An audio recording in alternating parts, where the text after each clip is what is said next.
Hello, today I want to talk about deadlines and how you run them in the classroom and how you use them. A deadline is simply work that is set with a start and a finish time, and that deadline is fixed and you cannot move it. But of course, learners do miss their deadlines. Learners might not be motivated. What do you do in that situation? Well, you can remember the world of work, of course, and you can remind learners of that if they miss a deadline out in the real world, they might lose their job. Well, that's a bit harsh in a classroom, but let's think about it.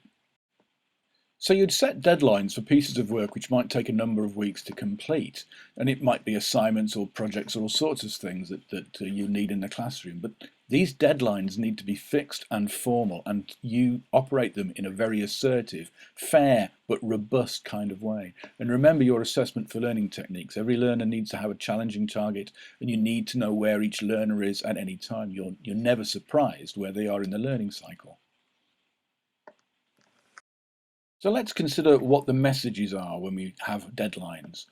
There of course has to be a date where you can manage to mark the work. So saying something like do not submit after such and such a date is a good thing to say. But do not say things like it's an automatic fail. And do not say things like the maximum mark is 0, because these aren't really what you're trying to say by having a deadline. What you're actually trying to say is we need to make sure we can get through the learning, and we need to make sure that it's well planned.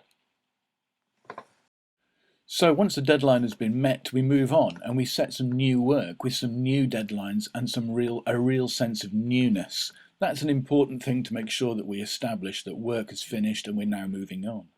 And if learners have submitted work late, it is now part of the late work policy, which needs to recognise that, even if it's late and it's excellent, it shouldn't be failed. You might need to sit down with your team and with your school and discuss what your late work policy should be.